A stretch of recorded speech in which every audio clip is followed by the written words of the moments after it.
উন্নয়ন কঠিন উন্নয়ন ভাই, তারেক জিয়ার উন্নয়ন বোঝেন না, নতুন সরকার নতুন উন্নয়ন। বাঙালির স্বভাব ভালো না বুঝছেন, ওই দিন কত হলো এটা আর রাস্তা পানি থাকতো না।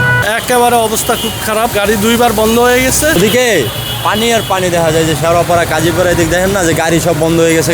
শেওড়াপাড়ার থেকে আইছি ভাই, শেওড়াপাড়ার থেকে ভাই মাজার হোমার পানি রাস্তার উপরে, কোনো জায়গাতে মাজার উপরে আছে। উন্নয়ন কঠিন উন্নয়ন ভাই, তারেক জিয়ার উন্নয়ন বোঝেন না, কঠিন উন্নয়ন।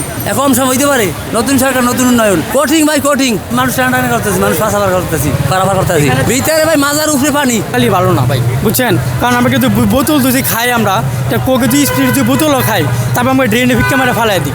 ঠিক আছে, যেহেতু মনে করি মূলত এই জন্যই মনে করি সমস্যার সৃষ্টি বেশি হয়। আর সিটি কর্পোরেশন লোকে তো কাজ করে না, আর তাদের কাজ করার পর তাহলে ময়লা থাকে কেন? যদি আমাকে বাঙালির স্বভাব ভালো না বুঝছেন, ওই দিন কত হলো এটা আর রাস্তা পানি থাকতো না বুঝছেন। মূলত কথা হলো আমরা বাঙালি ভালো না, কারণ আমরা যে কোনো একটা কিছু খাই, মনে করেন এই সিস্টেম নাই যে একটা রাস্তার ভিতরে ফালাইবো, সাইডে ফালাইবো, এরকম কোনো সিস্টেম নাই। ফালাই করে ড্রেনের ভিতরে ফালাই দেয়, এই জন্য মূলত মনে করেন এই সমস্যাটা এই জায়গায় বুঝছেন। আমি তো ভাই এই জায়গাটাই পানিটা পেয়ে গেছি বেশি। বাড্ডা থেকে রওনা দিয়েছিলাম, তখন বৃষ্টি ছিল না। এইখানে আসার পরেই বৃষ্টিটা আমাকে আটকাইছে। একেবারে অবস্থা খুব খারাপ, গাড়ি দুইবার বন্ধ হয়ে গেছে। অনেক দুর্ভোগ, এটা আল্লাহর বৃষ্টি দিতেছে, কিছু করার নাই মানুষের। অনেক বছর যাবৎ পানিতে ডুববা থাকে, একটু বৃষ্টি হইলেই এটার সমাধান সব মানুষই চায়।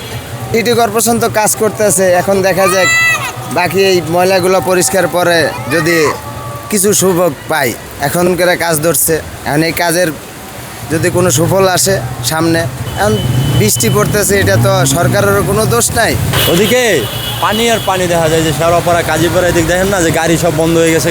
দোকানের ভিতরে পানি ঢুকে যেতেছে, মানে আগের থেকে তো হাইট কমে গেছে। এদিকে আপনি দেখেন, এদিকে যাইয়া এই যে কুমকুম হোটেল এগুলো সব ডুবে গেছে।